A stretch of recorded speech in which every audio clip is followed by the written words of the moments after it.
Em dezembro de 1989, uma mulher passou a noite inteira acordada esperando notícia do filho que tinha sumido num shopping. No dia seguinte, a polícia bateu na porta para dizer que o menino tinha sido encontrado, mas morto no deserto. 3 tiros na cabeça. Dias depois, essa mulher foi presa. Meses depois, julgada, e então passou mais de 2 décadas no corredor da morte, aguardando a execução. Só que tem uma parte nessa história que inquieta, digamos, porque a única coisa que colocou essa mulher presa e depois no corredor da morte foi a palavra de um único homem. Sem nenhuma gravação, sem testemunha, sem uma assinatura, nada além da memória de um detetive que se trancou sozinho numa sala com ela por 30 minutos e depois destruiu as próprias anotações. E esse detetive, eu vou te contar, tinha um histórico aí, viu? Que a promotoria supostamente conhecia há anos, só que escondeu do júri. Mas tem muitos detalhes aí. Eu sou Marcos Campos e essa história levanta uma pergunta que o sistema jurídico americano ainda não conseguiu responder direito, tá? Quantas outras Deborahs existem? Pessoas que passaram décadas num corredor da morte por causa de uma confissão que talvez nunca tenha acontecido. Mas calma, que tudo indica que pode ser isso, mas como eu disse, tem outras coisinhas aí. O caso é complexo e no final você vai me dizer se ela é ou não inocente. Recados dados, vamos aos fatos. Bom, para entender o que aconteceu naquele dezembro que abriu o caso, você precisa primeiro entender quem era a Deborah Milk, lá em 1989. Bom, ela nasceu em Berlim Ocidental em 10 de março de 64. O pai dela era um americano que estava servindo na Força Aérea dos Estados Unidos. A mãe era alemã. Em 1965, quando a Deborah tinha menos de 8 anos, a família voltou para os Estados Unidos. Ela então cresceu lá, terminou o ensino médio, fez faculdade, enfim, se criou ali. Em 1984, ela se casou com um cara chamado Mark Milk. Em 1985, então, nasceu o único filho do casal, o Christopher Conan Milk. Em 1988, já 3 anos depois, o casamento deles acabou em divórcio. O Mark, na verdade, era um cara meio complicado, dependente químico, com passagem até pela prisão. A Deborah tinha até uma ordem restritiva para controlar ali as ações do Mark. Ele não poderia ver o filho quando ele quisesse e tal. Então ela queria que o Christopher vivesse longe disso, né? Dessa vida instável do pai. Assim, com 25 anos de idade, agora ela estava sozinha com uma criança de 4 anos, trabalhando numa seguradora, tendo essa abundância de grana, mas ela estava juntando dinheiro apesar disso, para ela poder alugar um apartamento para ela. Apesar desse começo de vida de mãe totalmente instável, não é?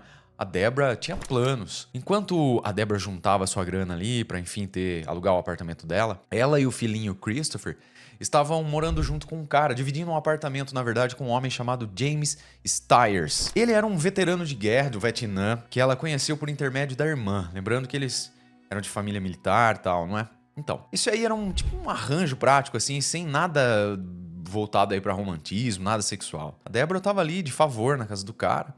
E segundo ela bancava a parte do aluguel ali, em troca, o amigo aí cuidava do Christopher nos momentos que ela estava trabalhando e tal. O plano dela era que depois do Natal daquele ano lá, ela sairia lá da casa do cara, né, com os planos para casa dela, enfim. Em agosto de 1989, no entanto, os 3 se mudaram juntos. Continuaram morando juntos em outro lugar. Não me pergunte por quê, porque eu não achei a razão disso. Sei lá o que aconteceu. Eu sei que em setembro de 89, semanas depois dessa mudança aí, a Deborah foi contratada num outro emprego lá e ela conseguiu um seguro de vida. Um benefício ali que a empresa ajudava a ter. O valor dessa pólice aí era de $5 mil. A gente tá falando de quase 40 anos, né, galera? Então, assim, o beneficiário dessa policy, ela mesma como mãe do Christopher. Tava atrelado aí o Christopher. O James Stiers, o amigo aí, sabia da existência dessa policy. Olha, temos aqui, eu diria, o elo principal que vai conduzir o fio da meada desse caso nos próximos 20 anos de acontecimentos. Vai vendo. O James Lynn Stiers, ou Stiers, não sei como pronuncia, tinha 41 anos lá em 1989. Como eu disse, ele era um veterano de guerra do Vietnã, não é? E um cara problemático também. Na verdade, ele tinha problemas financeiros sérios e também tinha uma amizade com um cara esquisito, de longa data já, um cara chamado Roger Scott, um homem que, conforme os próprios documentos do tribunal depois, não tinha emprego fixo, vivia de favores. Ou seja, Não parece, narrando assim, que a junção de tudo isso vai gerar coisa boa, não é? E olha, não gerou mesmo, viu?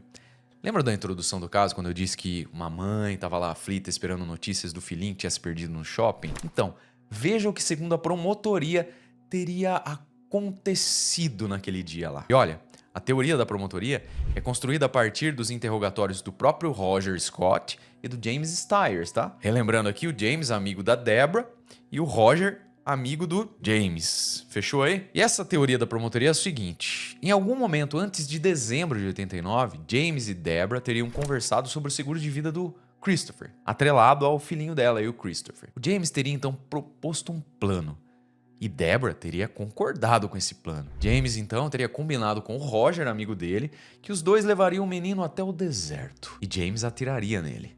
Em troca, Roger receberia ali uma quantia em dinheiro e o James ficaria com parte do seguro de vida lá, dos $5.000. Gente, segundo consta em algumas fontes, esse Roger receberia $250 para fazer o que os dois fizeram juntos, né? Tirar a vida de uma criança de 4 anos. Essa é a versão da acusação, tá? O que o processo nunca conseguiu provar de forma independente é o elo entre essa versão e Deborah Milk. Por quê?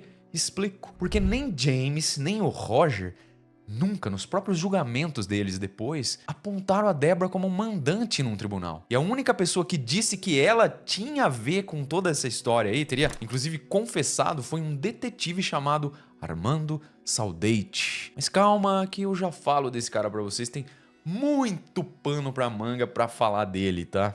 Segura aí. Primeiro, vamos voltar lá para aquele sábado de dezembro de 1989, quando a criancinha inocente ia dar um passeio. Era 2 de dezembro de 1989, semanas antes do Natal, não é? Christopher tinha 4 anos. Na véspera desse dia, ele tinha visitado o Papai Noel no shopping Metro Center, em Phoenix, no Arizona. Ele gostou tanto que ele pediu para voltar. O James Stiers se ofereceu para levar o menino. Afinal de contas, todo mundo morava junto ali, de boa. Ele pegou o carro da Deborah, naquela manhã, e disse pro Christopher, pro menininho, que eles iam pro shopping de novo pra ver o Papai Noel e saíram. A Deborah então teria ficado em casa, lavando roupa, fazendo sua rotina ali. E o que aconteceu depois, e que eu vou contar pra vocês, saiu dos próprios depoimentos dos envolvidos, ok? James Stiers, ou Stiers, passou pelo apartamento do Roger Scott, amigo dele, pegou ali o cara e os três, o James, o Roger e o pequeno Christopher, saíram de rolê pela cidade, almoçaram juntos, fizeram algumas paradas lá, tudo dentro da normalidade. Mas por pouco tempo. Depois, o James dirigiu o carro até uma ravina no deserto, ao norte de Phoenix, um lugar totalmente isolado, sem testemunhas, e foi lá que os dois canalhas, traiçoeiros, covardes, assassinaram o Christopher com 3 tiros na cabeça. De tarde, então, nesse mesmo dia, como se nada tivesse acontecido, ou de repente eu tava pensando, talvez tivesse acontecido como planejado, não é? Não sei. Depois vocês me dizem o que acham. Bom, o James ligou então pra casa lá da Deborah, onde eles viviam todos juntos, e disse que o Christopher tinha sumido pelo shopping. Ele perdeu o garoto no shopping. Deborah então, apavorada, ligou pra polícia imediatamente, e logo a polícia de Phoenix começou uma investigação de criança desaparecida. O James foi ao shopping, ajudou ali nas buscas, enfim, tava participativo. Nessa noite ainda, Deborah ficou acordada o tempo todo esperando alguma notícia. No dia seguinte, 3 de dezembro, a polícia prendeu o Roger Scott. Depois de mais de 14 horas de interrogatório, ele acabou confessando. Ele disse que sabia onde o Christopher estava, que o menino estava morto. Roger Scott então levou a polícia até a tal ravina lá no deserto. Que vale um parênteses, não é, galera? Nesse momento aí da investigação, os dois, que foram os últimos que estiveram com o Christopher, claro que eles foram ouvidos primeiro pela polícia, né? Parece-me que o Roger aí, já na primeira noite de interrogatório, já confessou. O corpo do Christopher foi encontrado naquele dia mesmo. 4 anos de idade, galera. 3 tiros na cabeça, numa vala de terra seca no deserto do Arizona. É muita maldade, né? James Stiers, o amigo, foi processado em seguida, tá? Os dois foram julgados separadamente depois, conforme a investigação foi avançando. Eles tinham confessado, né? Por assassinato em 1º grau e sentenciados à morte. E até onde se sabe, eles permanecem até hoje no corredor da morte, tá? Depois de tanto tempo. Com os 2 homens presos, então, à época, a polícia voltou a atenção para Deborah. Havia uma coisa que incomodava os investigadores: o tal seguro de vida. Uma mãe contrata uma apólice de $5.000 ali, em parceria, talvez com a empresa que ela trabalhava, não sei como é que foi direito isso aí, pro filhinho dela, semanas antes dele ser morto pelo colega que morava junto. Estranho, né? Coincidência? Pode até ser, mas era o tipo de detalhe que não pode passar despercebido e não passou e precisava de uma explicação. E então entrou em cena o detetive Armando Saldate Jr. Lembra que eu já disse esse nome agora há pouco, né? Então, Saldate tinha 20 anos de carreira na polícia de Phoenix. Era conhecido como um interrogador habilidoso, metódico, persistente. Colegas diziam que ele tinha o dom de fazer pessoas falarem. Ele mesmo disse numa entrevista concedida ao Phoenix News Times, anos depois: veja, minha crença é que todo mundo, não importa o crime, vai dizer a verdade. Você só precisa dar a elas a oportunidade. Aguenta aí que daqui a pouco vocês vão me dizer alguma coisa sobre isso. Quando Deborah se apresentou para prestar depoimento dela, o detetive Saldate estava de folga naquele dia, mas ele fez questão de ir até lá. Ele queria interrogá-la. Então ele colocou a Deborah numa sala fechada e ficou com ela lá 30 minutos. Sem câmera, sem gravador, sem advogado, sem nada, sem testemunha, só os dois. Um superior de Saldate, segundo relatos do processo, chegou a perguntar se ele ia gravar o interrogatório. Saldate disse que a Deborah tinha recusado. A Deborah confirmou que recusou mesmo a gravação. É uma das poucas coisas, inclusive, que os dois concordam, tá? Ela alega que recusou porque Saldate disse que a gravação era opcional e ela não entendeu, na verdade, a implicação daquilo naquele momento. Talvez ansiedade ali, com medo, frustrada, em choque, né?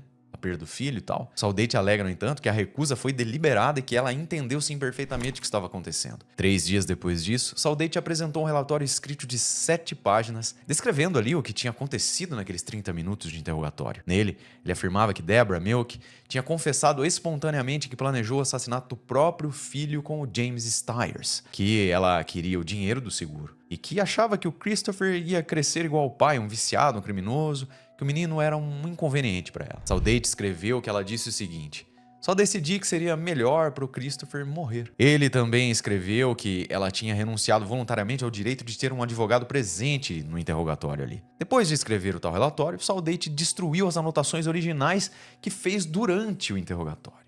Tudo muito esquisito e insólito, não acham? A Deborah negou absolutamente tudo isso. Diz que nunca confessou nada, que Saldate pegou frases ditas num contexto de luto e desespero e distorceu o sentido e fabricou o resto. Que ela nunca abriu mão do direito ao advogado, que Saldate simplesmente agiu como se esse direito não existisse. Que ele era um cara imenso, intimidador, com um olhar penetrante e que ela ficou com muito medo. Bom, complicado, né?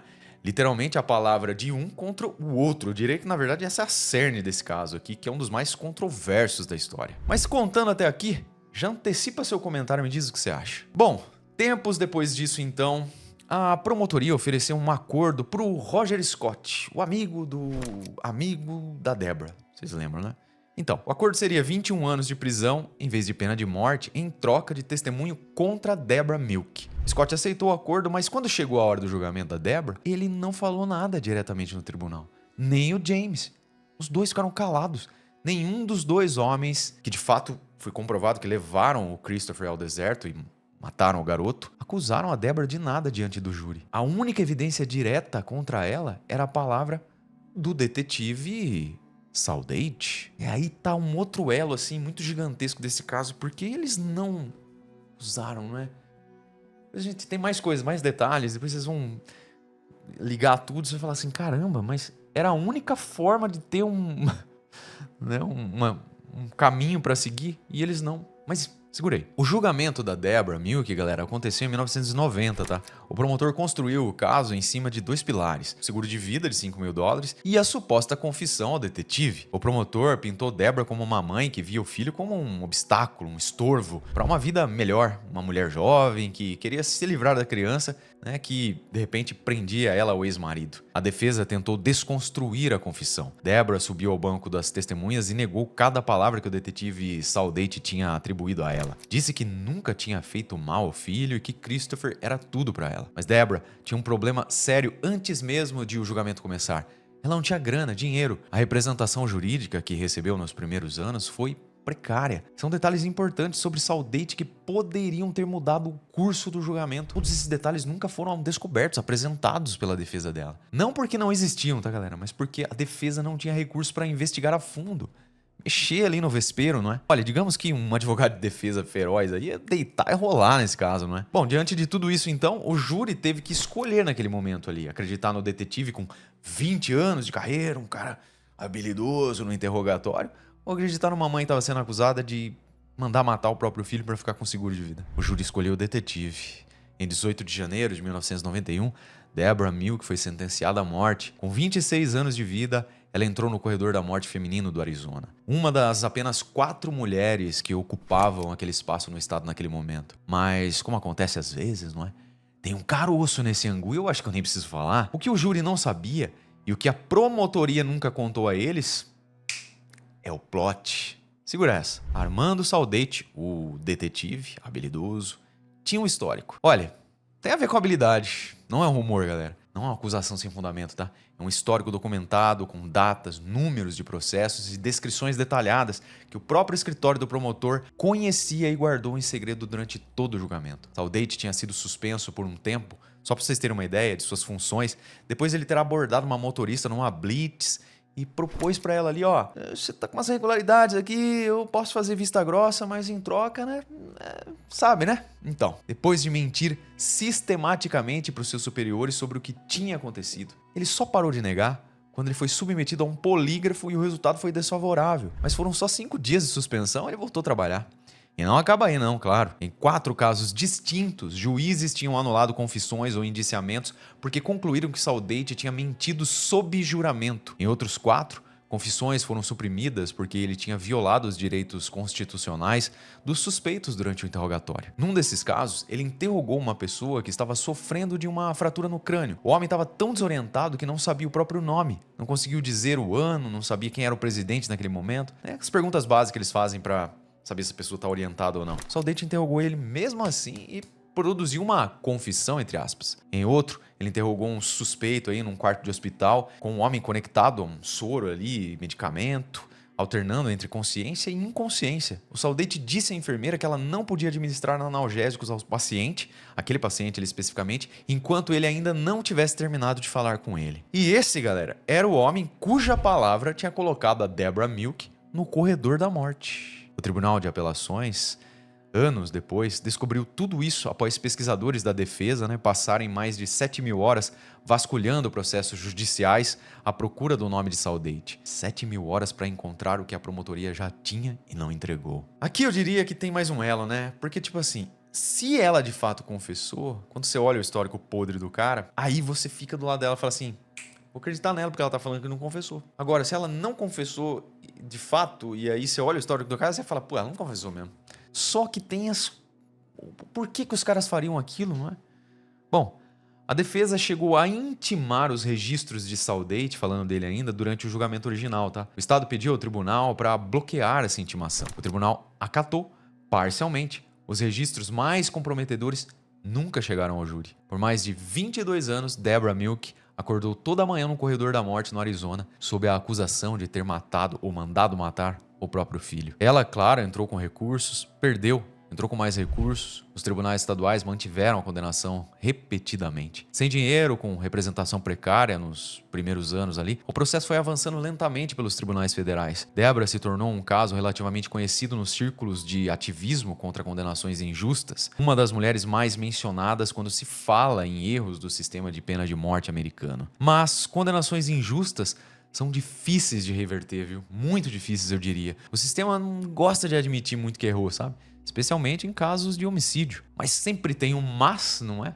Em março de 2013, mais de 22 anos depois da condenação, um painel de 3 juízes do Tribunal de Apelações dos Estados Unidos reverteu a condenação da Deborah Milk por unanimidade. A decisão tinha 60 páginas, era devastadora. Esse grupo de juízes concluiu que a promotoria tinha ficado inconstitucionalmente em silêncio sobre um tesouro de evidências de impugnação contra a principal e praticamente única testemunha do caso. A corte afirmou que Saldate tinha uma história documentada de mentiras no exercício das suas funções e que os jurados nunca souberam disso. E teriam sabido se a promotoria tivesse cumprido sua obrigação constitucional de entregar esse material à defesa. O juiz-chefe dessa comissão aí, o Alex Kozinski, num parecer recorrente, foi ainda mais direto. Ele escreveu que Saldate transformou a sala de interrogatório numa caixa preta, sem deixar nenhuma prova objetivamente verificável do que aconteceu lá dentro. E disse que a suposta confissão, se é que foi obtida de alguma forma, foi extraída ilegalmente. O tribunal encaminhou o caso ao Departamento de Justiça para investigação de violações de direitos civis por parte de Saldate e do escritório do promotor do condado lá de Maricopa. Em setembro de 2013, Deborah Milk foi liberada mediante fiança de $250 mil depois de mais de 22 anos presa. Uma tornozeleira eletrônica foi colocada nela ali porque tecnicamente ela ainda era ré, aguardando a decisão judicial ali sobre um possível novo julgamento. O promotor Bill Montgomery chamou a decisão desse grupo de juízes aí de exagerada e disse que um assessor jurídico irritado tinha escrito a opinião sem ler o processo inteiro. Ele anunciou que ia buscar um novo julgamento de Deborah. Mas aí eu pergunto, o que adianta ler o processo inteiro se o processo inteiro tá maculado, não é? Bom, em março de 2015, a Suprema Corte do Arizona bloqueou o novo julgamento, tá? Entendendo que havia ali conduta processual flagrante no caso original, o que, somado às proteções de duplo julgamento, mais fortes ali do estado, tornava qualquer novo processo inviável. Em 23 de março de 2015, a juíza Rosa Moss, do Tribunal Superior do Condado de Maricopa, arquivou todas as acusações contra Deborah Milk, definitivamente sem possibilidade de reabertura. E nesse momento, a Deborah deixou o tribunal sem demonstrar alegria, tá? Ela disse: "Não sinto felicidade, eu sinto um alívio. Saldate nunca foi processado criminalmente, por incrível que pareça. O prazo legal federal para processar as infrações dele já tinha expirado." Em 2015, Deborah entrou com uma ação civil contra a cidade de Phoenix e o condado de Maricopa, pedindo ali indenização pelos 23 anos que ela passou presa. A ação alegava que as autoridades tinham escondido evidências que a inocentariam e que a própria polícia teria destruído o dossiê pessoal de Saldate. O processo avançou por anos. Em 2017, durante o andamento do processo civil, aí tem um ponto muito estranho e insólito nessa história. A Deborah foi lá para a terra natal dela, né, a Alemanha, e ela destruiu esses documentos. Eram caixas inteiras de material relacionado ao caso, incluindo um diário pessoal dela, onde ela escreveu ali logo depois da condenação. Registros que ela havia acumulado durante os anos de prisão. Material que sua mãe tinha reunido ao longo de décadas de recursos. Além disso, ela e seus advogados removeram um site e páginas de redes sociais que tinham sido criados ali para divulgar o caso dela ao público. Por que ela fez isso? Você deve estar se perguntando, né? Eu também não sei. Essa é uma pergunta que nunca teve resposta pública. Ela nunca deu uma explicação sobre isso. O que a juíza federal concluiu nos registros do processo civil é que esses documentos, especialmente o diário escrito logo após a condenação, eram exatamente os que teriam abordado a questão central do caso, o que realmente aconteceu naquele interrogatório com Saldate. Ao destruí-los, ela retirou do processo a única fonte de registro pessoal e contemporâneo da sua própria versão. Deborah Milk nunca recebeu um centavo sequer pelas 2 décadas que ela passou presa. No corredor da morte, melhor dizendo, né? A decisão judicial destacou que, ao destruí-los, ela meio que prejudicou ativamente o próprio curso do seu processo. Para quem passou mais de 2 décadas sendo possivelmente vítima de um sistema que escondeu evidências, destruir evidências no próprio processo de indenização, uma escolha meio esquisita e que custou tudo, não é? E digamos, convenhamos, melhor dizendo, incompreensível isso, não é?